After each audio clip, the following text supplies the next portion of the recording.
शिवराज सिंह चौहान जी, अन्नपूर्णा देवी जी, संजय सेठ जी, सांसद विद्युत महतो जी, राज्य सरकार के मंत्री इरफान अंसारी जी, झारखंड भाजपा के अध्यक्ष बाबूलाल मरांडी जी, ऑल झारखंड स्टूडेंट्स यूनियन के अध्यक्ष सुदेश महतो जी, विधायकगण, अन्य महानुभाव, भाइयों और बहनों, मैं बाबा बैद्यनाथ और बाबा बासुकीनाथ के चरणों में प्रणाम करता हूं। मैं भगवान बिरसा मुंडा की वीर भूमि को भी नमन करता हूं। आज बहुत ही मंगल दिन है। इस समय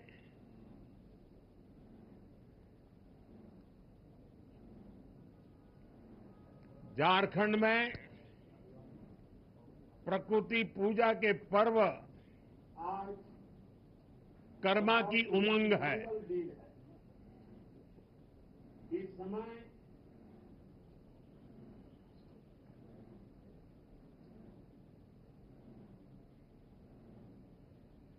आज सुबह जब मैं रांची एयरपोर्ट पर पहुंचा तो एक बहन ने कर्मा पर्व के प्रतीक इस जावा से मेरा स्वागत किया। इस पर्व में बहनें अपने भाई की कुशलता की कामना करती हैं। मैं झारखंड के लोगों को कर्मा पर्व की बधाई देता हूं। आज इस शुभ दिन झारखंड को विकास का नया आशीर्वाद मिला है। 6 नई वंदे भारत ट्रेनें 650 करोड़ से ज्यादा की रेलवे परियोजनाएं, कनेक्टिविटी और यात्रा सुविधाओं का विस्तार और इस सबके साथ साथ झारखंड के हजारों लोगों को पीएम आवास योजना के तहत अपना पक्का घर। मैं झारखंड की जनता जनार्दन को इन सभी विकास कार्यों के लिए बधाई देता हूं। इन वंदे भारत ट्रेनों से जो और राज्य से भी जुड़ रही है, मैं उन सभी को भी बधाई देता हूं। साथियों, एक समय था जब आधुनिक सुविधाएं, आधुनिक विकास देश के केवल कुछ शहरों तक सीमित रहता था। झारखंड जैसे राज्य आधुनिक इंफ्रास्ट्रक्चर और विकास के मामले में पीछे छूट गए थे। लेकिन सबका साथ, सबका विकास के मंत्र ने देश की सोच और प्राथमिकताओं को बदल दिया है। अब देश की प्राथमिकता देश का गरीब है। अब देश की प्राथमिकता देश का आदिवासी है। अब देश की प्राथमिकता देश का दलित, वंचित और पिछड़ा समाज है। अब देश की प्राथमिकता महिलाएं हैं, युवा है, किसान है। इसलिए आज दूसरे राज्यों की तरह ही झारखंड को वंदे भारत जैसी हाईटेक ट्रेनें मिल रही है, आधुनिक इंफ्रास्ट्रक्चर मिल रहा है। साथियों, आज तेज विकास के लिए हर राज्य, हर शहर वंदे भारत जैसे हाई स्पीड ट्रेन चला चाहता है। अभी कुछ ही दिन पहले मैंने उत्तर और दक्षिण के राज्यों के लिए 3 नई वंदे भारत एक्सप्रेस को हरी झंडी दिखाई थी। और आज टाटानगर से पटना, टाटानगर से उड़ीसा के ब्रह्मपुर, राउरकेला से टाटानगर होते हुए हावड़ा, भागलपुर से दुमका होते हुए हावड़ा, देवघर से गया होते हुए वाराणसी और गया से कोडरमा, पारसनाथ, धनबाद होते हुए हावड़ा के लिए वंदे भारत एक्सप्रेस की सेवा शुरू हुई है। और अभी जब मंच पे आवास वितरण का कार्यक्रम चल रहा था, उसी समय मैंने झंडी दिखा करके इन सभी वंदे भारत ट्रेनों को विदाई भी दे दी और वो अपने गंतव्य स्थान पर चल पड़ी है।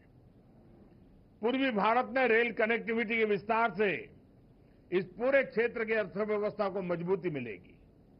इन ट्रेनों से कारोबारियों को, छात्रों को लाभ होगा। इससे यहां आर्थिक और सांस्कृतिक गतिविधियां भी तेज होगी। आप सभी जानते हैं, आज देश और दुनिया से लाखों की संख्या में श्रद्धालु काशी आते हैं। काशी से देवघर के लिए वंदे भारत ट्रेनों की सुविधा होगी तो उनमें से बड़ी संख्या में लोग बाबा वैद्यनाथ के भी दर्शन करने जाएंगे। इससे यहां पर्यटन को बढ़ावा मिलेगा। टाटा नगर तो देश का इतना बड़ा औद्योगिक केंद्र है। यातायात की अच्छी सुविधा यहां के औद्योगिक विकास को और गति देगी। पर्यटन और उद्योगों को बढ़ावा मिलने से झारखंड के युवाओं के लिए रोजगार के अवसर भी बढ़ेंगे। साथियों, तेज विकास के लिए आधुनिक रेल इंफ्रास्ट्रक्चर उतना ही जरूरी है। इसलिए आज यहां कई नए प्रोजेक्ट भी शुरू किए गए हैं। मधुपुर बाईपास लाइन की आधारशिला रखी गई है। इसके तैयार होने के बाद हावड़ा दिल्ली मुख्य लाइन पर ट्रेनों को रोकने की जरूरत नहीं होगी। बाईपास लाइन शुरू होने से गिरिडीह और जसीडीह के बीच यात्रा का भी समय कम हो जाएगा। आज हजारीबाग टाउन कोचिंग डिपो की भी आधारशिला रखी गई है। इससे कई नई ट्रेनें सेवाओं का शुरू करने में सुविधा होगी। कुरफुरा से कनारोआ तक रेल लाइन का दोहरीकरण होने से झारखंड में रेल कनेक्टिविटी और मजबूत हुई है। इस सेक्शन से दोहरीकरण का काम पूरा होने से अब स्टील उद्योग से जुड़े माल की ढुलाई और आसान हो जाएगी।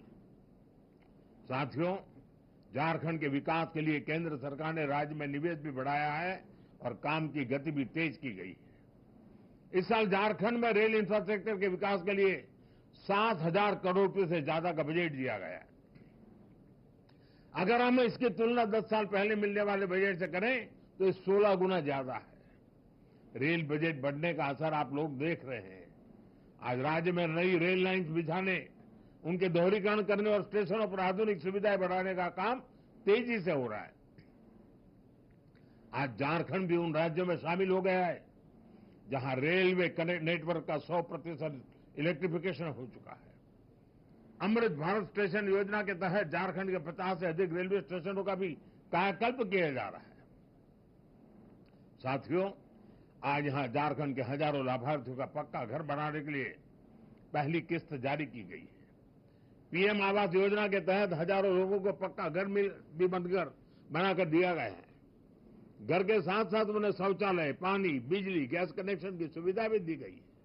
हमें याद रखना है, जब एक परिवार को अपना घर मिलता है तो उसका आत्मसम्मान बढ़ जाता है। वो अपना वर्तमान सुधारने के साथ ही बेहतर भविष्य के बारे में सोचने लगता है। उसे लगता है कि कुछ भी संकट हो तो भी उसके पास एक अपना घर तो रहेगा ही। और इसे झारखंड के लोगों को सिर्फ पक्के घर ही नहीं मिल रहे, पीएम आवास योजना से गांवों को और शहरों में बड़ी संख्या में रोजगार के अवसर भी तैयार हो रहे हैं। साथियों, 2014 के बाद से देश के गरीब, दलित, वंचित और आदिवासी परिवारों को सशक्त बनाने के लिए कई बड़े कदम उठाए गए हैं। झारखंड समेत देश भर के आदिवासी भाई बहनों के लिए पीएम जनमन योजना चलाई जा रही है। इस योजना के माध्यम से जनजातियों तक पहुंचने की कोशिश हो रही है जो बहुत पिछड़े हैं। ऐसे परिवारों को घर, सड़क, बिजली, पानी और शिक्षा देने के लिए अधिकारी खुद उन तक पहुंचते हैं। ये प्रयास विकसित झारखंड के हमारे संकल्पों का हिस्सा है।